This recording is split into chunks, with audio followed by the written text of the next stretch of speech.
Okay, hold up before we get any further. Bleach by our Lord and Savior, Tite Kubo, creator of Rangiku, my wife, also likes long names that are insanely hard to pronounce. I am illiterate. I grew up and was raised on the high seas by a pirate group consisting only of wolves, rabid wolves. One of them was a furry, a really dedicated furry, to be fair. So if I somehow mess up the pronunciation of Hueco Mundo and or your mom, I'm sorry, okay? Now, let's just get on with the video. This is your no-nonsense recap of Bleach, Thousand Year Blood War Part 1 in preparation for Part 2. Drop a like on the video if you're hyped for new Bleach content. Let's go. Ryunosuke and Madarame, Soul Reapers entrusted with safeguarding Karakura Town, find themselves in a precarious situation when a surge of hollow disappearances shakes the human world. Their encounter with these hollows takes an unexpected turn, leading to a thrilling rescue by the combined forces of Ichigo, Orihime, Yasutora, and Uryu. However, the peace is short-lived as Ichigo confronts Asguero Ebern, a formidable member of the Wadenreich. In a daring move, Ichigo shatters Ebern's Quincy medallion, forcing the retreat of his assailant.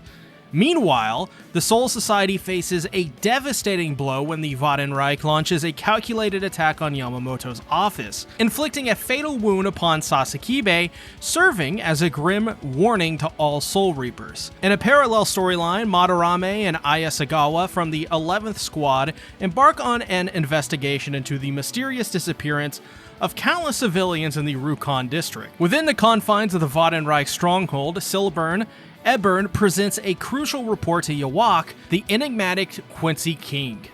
Nell and Pesh venture into the human world to deliver grave news to Ichigo. They reveal that the Wadenreich has successfully seized control of Hueco Mundo following the defeat of Tyr Helibel at the hands of Yawak. In the wake of this quest, the Arankars of Hueco Mundo have been met with three fates: joining the ranks of the Quincy's, meeting their demise, or enduring a life of enslavement.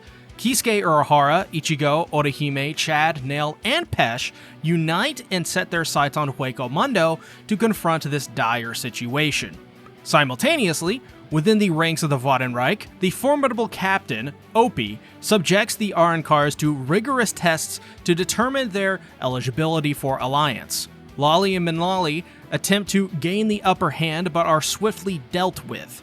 The arrival of Tres Bestias, Emilio Apache, Mila Rose, and Cyan brings a surge of hope as they eliminate numerous Quincy soldiers. However, their efforts are soon overwhelmed by the overwhelming power of Quilg. Determined to liberate all Arankars, Ichigo makes a fateful decision. Ichigo engages in a fierce battle against Opie, determined to overcome his adversary. The Tres Bestias, summoning the powerful Ion, rejoined the fight, intensifying the struggle against Opie's forces. Meanwhile, Uryu delves into the hidden truth surrounding the age-old conflict between the Soul Reapers and Quincy's. Startling revelations emerge, exposing a shocking order for his unit to eradicate civilians from the Rukon district. This drastic measure was taken to address the spiritual imbalance caused by the Quincy's systematic elimination of hollows in the living world. Another revelation rocks the foundation of the Soul Society, as it is disclosed that the head captain had failed to thwart Yawak's advance a millennium ago. As the battle unfolds, a Quincy absorbs Reishi from the surrounding area, including Aeon, granting him immense power that overwhelms the valiant Tres Bestias. However, Ichigo resolutely faces off against the Quincy once more, unleashing the true potential of his abilities. Simultaneously, the Quincy's launch their long-awaited invasion of the Soul Society, leading to devastating consequences. A prominent Quincy inflicts a mortal wound upon Lieutenant Izuru Kira and ruthlessly eliminates the seat officers at the same time, escalating the already dire situation. Over 1,000 Soul Reapers die within the Quincy's invasion. Rose meets a Stern Ritter, Byakuya, and Renji against two Stern Ritters, and Seijin Kamamura on Bombietta. The other Soul Society captains face off against unnamed Stern Ritters. As the fighting reaches a stalemate, several captains release their powerful techniques, but have them immediately stolen by their opponent Stern Ritters using absorbing medallions. The captains are shocked by the revelation that the Sternritter strategy is to steal their techniques, as the information spreads throughout the Soul Society. A captain is blinded in his right eye during the battle. Meanwhile, Quilg continues his fight against Ichigo and Urahara, notices that the Sternritter is having difficulties stealing Ichigo's technique. Urahara reveals a portal for Ichigo to enter and join the fight. In a last-ditch effort, Quilg attacks Urahara, Orihime, and Seido and uses his unique powers to imprison Ichigo while he is on his way to the Soul Society. Amidst his desperate struggle to break free, Ichigo becomes attuned to the voices of numerous Soul Reapers echoing in his mind. Just as his adversary is poised to deliver a fatal blow to Urahara and the others, an unknown assailant intervenes, swiftly ending their life. Byakuya and Renji find themselves locked in combat against another opponent.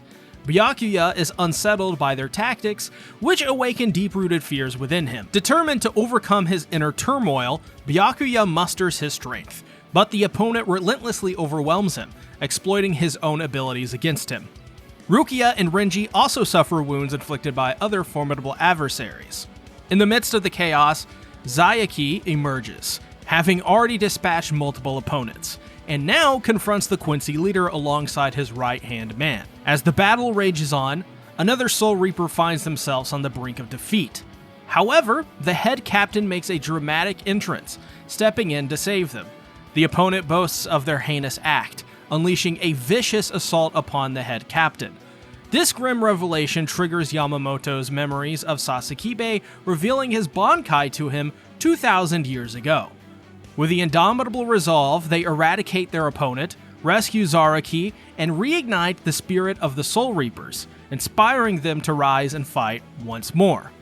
A climactic battle ensues between Yamamoto and Yawak as they traverse the rooftops of the Serate.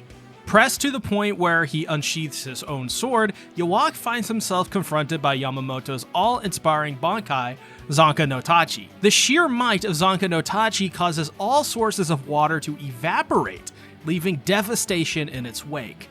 Concerned for the safety of the Soul Society, Retsu Unohana of the 4th Division and her lieutenant Isane Kotetsu fear the potential consequences should the battle prolong, with Yamamoto's power capable of annihilating their very home.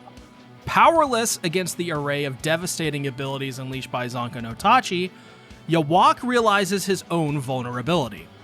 However, Yamamoto proudly declares that this Bankai is impervious to theft, boasting its indomitable strength. Unbeknownst to Yamamoto, he unknowingly defeats a mere imitation, Sternritter Royd Lloyd, and exposes the deception. Yawak, furious with Royd's failure, obliterates Division 1's barracks and executes him without mercy. Further revelations come to light as Yawak discloses his clandestine meetings with Sosuke Aizen in the depths of his underground prison. Recognized by the Wandenreich as one of the 5 special war powers, Yawak had sought to recruit Aizen. However, Aizen, refusing to submit to Yawak's authority, opted to remain imprisoned. Yamamoto makes a desperate attempt to employ his Bankai once more, but Yawak seizes the opportunity and successfully steals it, becoming the sole individual powerful enough to claim it. In a final act of devastation, Yawak strikes down Yamamoto, bringing an end to the revered captain's life.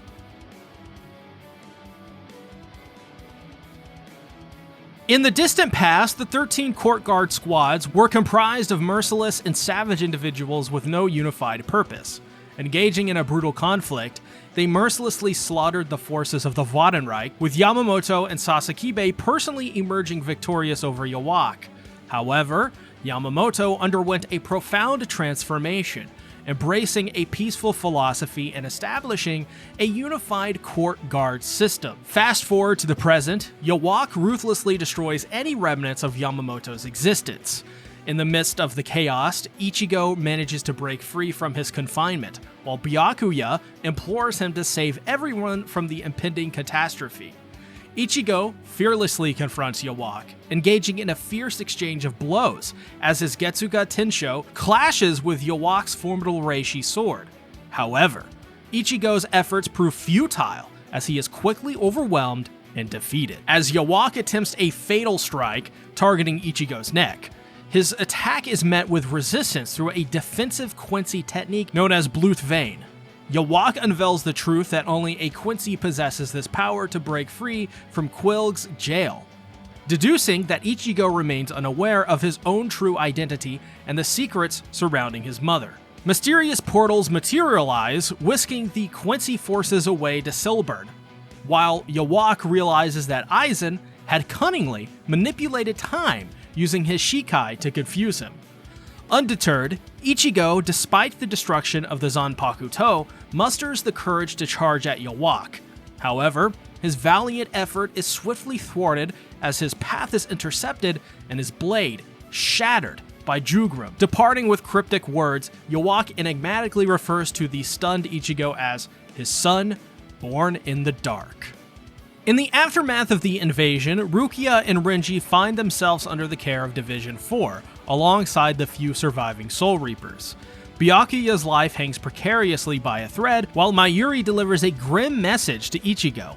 His shattered Zanpaku To, broken during the Bankai state, is beyond repair. The captains grieve the loss of Yamamoto, with Byakuya and Zaraki on the teetering edge of consciousness, their fate uncertain. Seeking guidance and assistance, Ichigo and the captains convene with Squad Zero, an esteemed group of former captains known for safeguarding the enigmatic Soul King within the royal palace. Engaging in a crucial conversation, Ichigo and the captains are joined by Urahara, Orihime, and Chad, who manage to escape Quilg's clutches thanks to the unexpected intervention of the enigmatic Grimmjow Jägerjocks.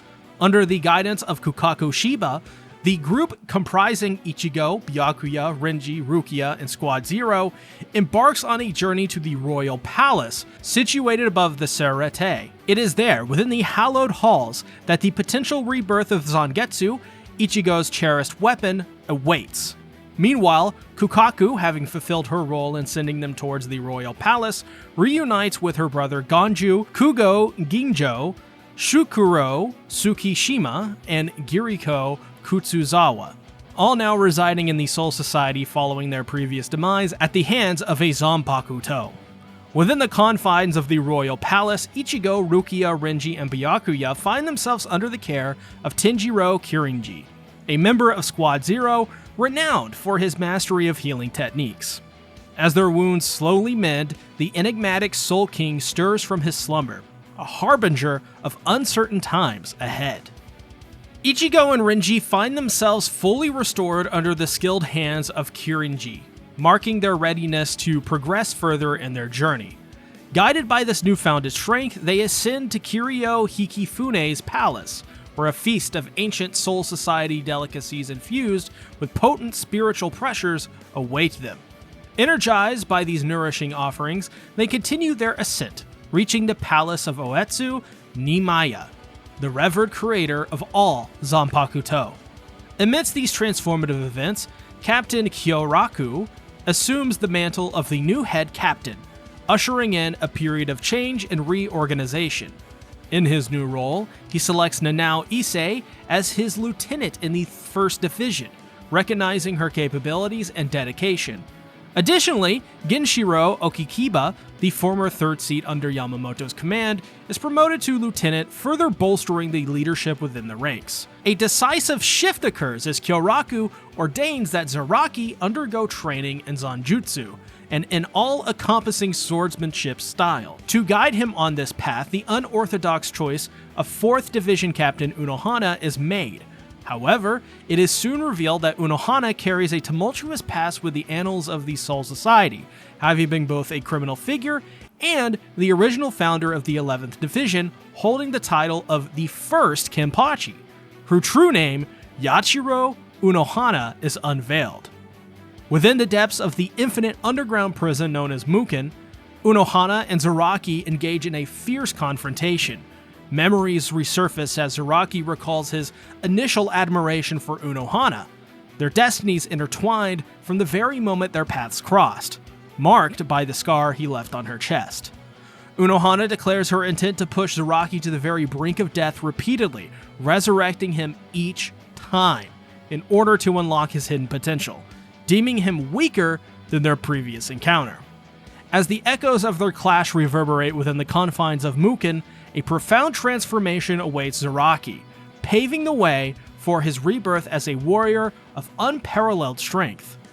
Centuries ago, Unohana, weary of her repetitive encounters with bandits that failed to provide a worthy challenge, encounters a ferocious child named Zaraki. Despite her superior skills, Unohana is surprised by Zaraki's raw power. In an unconscious effort to hold back, Zaraki limits his own strength, resulting in his defeat. The encounter leaves a lasting impact on both of them. In the present era, the battle between Unohana and Zaraki rages on. Unohana relentlessly inflicts numerous wounds on Zaraki, who grows stronger with each resurrection. Unleashing her Bankai, Minazuki, Unohana wields a blade capable of delivering acidic slashes resembling flowing blood. Despite her formidable abilities, Zaraki has developed enough strength to endure her onslaught and, ultimately, kill her. Overwhelmed with grief, Zaraki finally establishes a connection with his Zanpaku To, forging a profound bond that had long been elusive. Meanwhile, Ichigo, Renji, and Kon find themselves in the Grand Palace of Namaya, known as Huden. Here, they are greeted by countless Zanpaku To spirits and the eccentric captain himself. Namaya imparts essential knowledge regarding the origins of Zanpaku To, explaining how Soul Reapers receive their base form, known as Asashi. Over time, the Asashi become personalized Zanpaku To as the wielder imprints their own soul pressure upon them. Namaya tasks Ichigo and Renji with a unique trial, descending into a vast chasm filled with innumerable Asashi. They are left there for 3 days to battle these unrefined swords. After the grueling ordeal, Renji emerges triumphant, having been chosen by an Asashi that resonates with his soul. However, Ichigo's test results in failure. Without ceremony, Namaya abruptly sends Ichigo back to the human world, appearing before the Kurosaki Clinic. His reasoning is that Ichigo must reconnect with his roots and undergo traditional Asashi training since he did not fulfill the requirements of the trial. Namaya reveals to Renji that he has crafted every Zanpaku To for thousands of years, including Zaraki's, which was stolen from a fallen Soul Reaper. He also explains that Ichigo's Zanpaku To was not created by him, rendering the previous training ineffective. Ichigo seeks solace at Ikumi Unagiya's shop, where his father, Isshin Kurosaki, appears in his Soul Reaper attire to bring Ichigo with him. Unknowingly, Ichigo leaves his badge behind. During their journey, Isshin reveals the family's history to Ichigo, including the fact that his mother was a Quincy.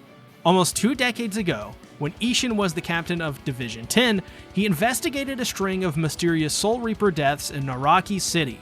He encountered a powerful hollow named White, created from the souls of deceased Soul Reapers.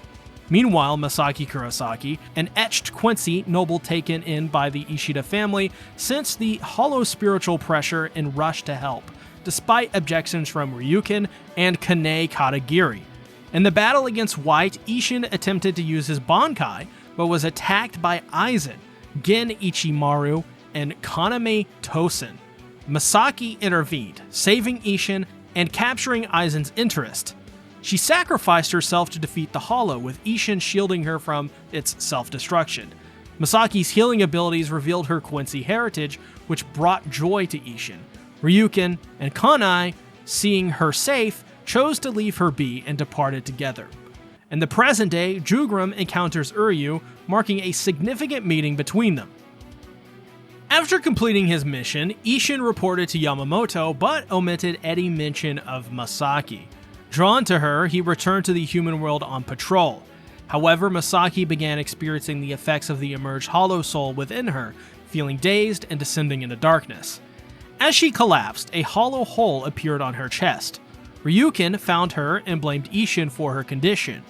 Urahara, who had briefly encountered Masaki before, intervened and revealed that he knew a way to help her based on his exile and research on curing the Visoreds. Due to Masaki being a powerful etched Quincy merged with a hollow, her cure required a unique solution. Urahara explained that her soul needed to be balanced with the hollows, and this could only be achieved by utilizing the entirety of a Soul Reaper's power to combat it throughout her life. Since Quincy lacked resistance to hollow souls, Ishin volunteered for the task. Urahara provided him with a specially created Gigai capable of containing a Soul Reaper's soul and turning them into a human. Ishin and Misaki settled down together, falling in love, while Ryukin married Katagiri. Ishin then disclosed to Ichigo that Misaki died fighting Grand Fisher, and Katagiri succumbed to her illness. Ancient Quincy texts revealed that Yawak, using Oswalan, stripped several of Quincy of their powers, deeming them impure. Before departing, Ichigo received his badge from Ikumi. Ryukin discovered evidence of Uryu then meeting with the Stern Ritters. One of Nemaya's Zanpakuto guardians swiftly retrieves Ichigo and places him among the countless Asauchi once again, forcing him to engage in a relentless battle until one of them accepts him. However, to everyone's astonishment, all the Asauchi kneel before Ichigo as he selects a white Asauchi containing the inner hollow known as White. In the realm of Soul Society, the captains and lieutenants commence their rigorous training. Captain Hitsugaya returns to the training grounds of the Soul Reapers to refine his swordsmanship skills. Kensei Muguruma, captain of the 9th Division, takes his lieutenant, Hisagi, to confront his other unofficial lieutenant, Mashiro Kuna, who has assumed a hollowified form. This confrontation aims to awaken Kensei's Bankai. Meanwhile, after receiving treatment for his injuries, Aiken returns to the 12th Division barracks only to discover that Captain Kurosuchi and Lieutenant Nemu have sequestered themselves in the laboratory for over 24 hours, engrossed in the creation of a mysterious project. Captain Komamura visits his clan's concealed dwelling, endeavoring to persuade the clan elder to impart a secretive clan technique to him. Simultaneously, Captain Soifan trains rigorously in the mountains to enhance her physical prowess. As these events unfold, Nemaya's bodyguards make preparations at the forge, commencing the task of reconstructing Ichigo's Zanpakuto. Nemaya himself reveals to Ichigo that his true Zanpakuto is not the entity known as the Old Man Zangetsu, but rather the hollow entity called White that resides within him. Furthermore, Nemaya discloses that Old Man Zangetsu had actually been the source of Ichigo's latent Quincy powers, assuming the form of Yawak from 1,000 years ago. Ichigo engages in conversation once again with Old Man Zangetsu, who expresses pride at Ichigo's growth and strength since he embarked on the path of a Soul Reaper, despite Old Man Zangetsu suppressing his powers initially to prevent him from becoming a Soul Reaper. Old Man Zangetsu bids farewell with a tear and relinquishes his control over Ichigo's powers, enabling him to, finally, assess his authentic Zanpakuto, the dual-bladed Zangetsu. With the presence of both White and Old Man Zangetsu sensed within the long and short blades respectively, Ichigo expresses gratitude to Zangetsu, acknowledging their interconnectedness by stating, "You are me." In Silburn, Yawak encounters Hashwolf, accompanied by Uryu, dressed in Stern Ritter attire. Thank you everyone for watching. Sorry for all the mispronunciations. I know I got all that wrong, but if you haven't, please check out my previous Bleach content with this here handy link. See you in part 2, guys. Bye-bye.